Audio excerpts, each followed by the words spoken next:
Hi, I'm Claudia Valentina. Thanks for watching Music News.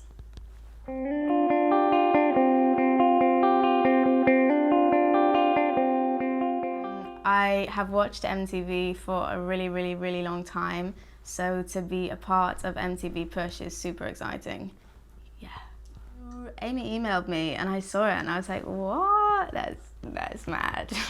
And then I called my dad and he was pretty buzzing. Yeah, I'm still just like pretty mind blown. It's super crazy. Yes, YUNGBLUD, I'm a really big fan. I saw he's had an amazing year this year, so yeah, and I'm a big fan of his music. I think that my music is kind of constantly developing, and the message is kind of just me going about life and stuff that I've learned. I would love for it to empower people and girls and boys, like growing up, and you know, life's shit sometimes, and I think that having something to make them feel like they can say whatever they want to say or say what's on their mind, and be honest is what I would love. Yeah, it's been crazy having the amount of messages after releasing 7 and people, and I never really thought about how it could impact people's lives, but to see that it does is still so mind-blowing, because it is early days, but to see it happening is so crazy. Yeah, I would call it edgy pop, but it has a wide spectrum. Yeah, and I quite like that, because I don't want to just do this exact type of music and nothing else, and I love to be inspired by all different kinds of music, and I think making it my own by doing whatever I do on it is just keeps it exciting to not have to do the same thing every day. Yeah, I would say edgy pop though. Well, it's a difficult time, so no one really knows what's going to happen one week to the next, so we're kind of just staying on our toes and seeing whatever feels right then, and planning a little bit. We've got to plan closer to the time now, because you just don't know what's going to happen. But whatever, yeah, the year looks exciting anyways. I like to be inspired by a beat, and that really sets me off in the studio, and I think just being with other creative writers that we can just chat about whatever we chat about that day and start brainstorming is kind of how we do it. And then melody is I think for me the most important part, because if you get something cracking for that, I just get immediately inspired. That's kind of how I do it, but it really depends who I'm working with. Yeah. I have never had small dreams, and what I set out to do since I was a kid is exactly the same as what I'm setting out to do now, and it's just never changed, and they've never been small dreams, but just working every day to make them happen. Yeah, I think that it's strange, because it feels like people think this is the first year.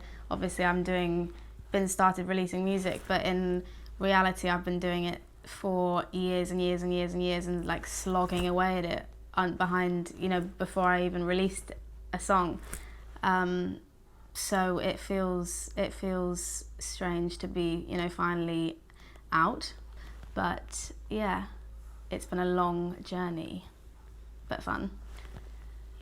I am originally from Guernsey in the Channel Islands, which is a tiny island off the coast of France, and I lived there till I was about 10.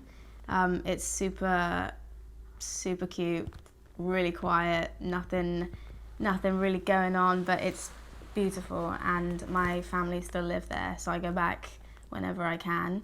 And I'm living in London right now. I spent a lot of time in LA over the last couple years, and yeah, I'm kind of just based here now because I can't go anywhere else.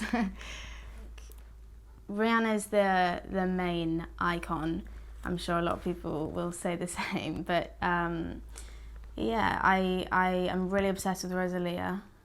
I think she's awesome, and I often just find like the people that I grew up listening to, like Amy Winehouse and Michael Bublé. My dad used to play Michael Bublé in the car on the way to school every single day, just the same CD for like 10 years.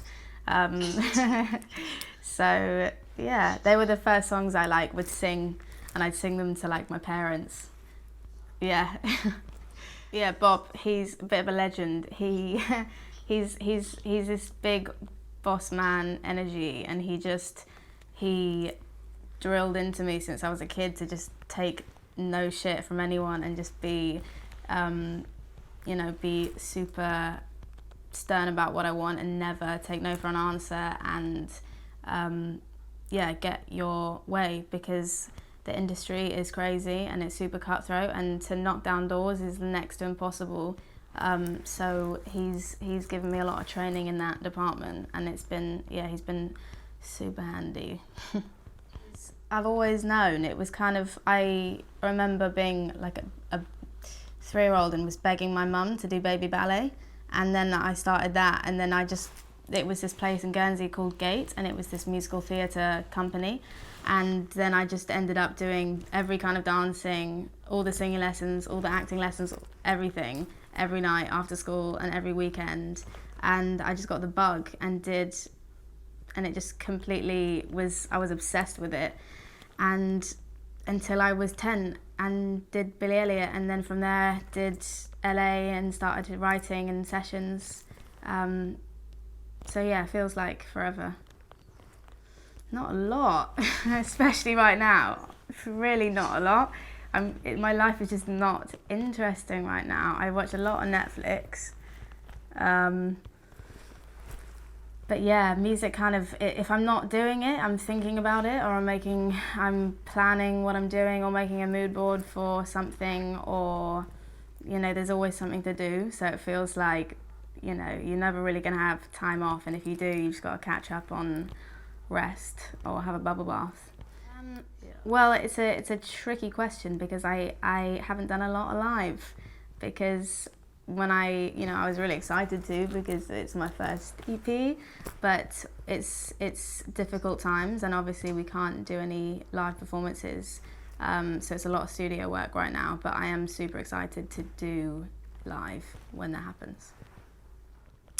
I would say start with 4:15 maybe. It really depends on what you like. I love 4:15, I love 7, and I love, if I'm being honest, and I love Obsessed.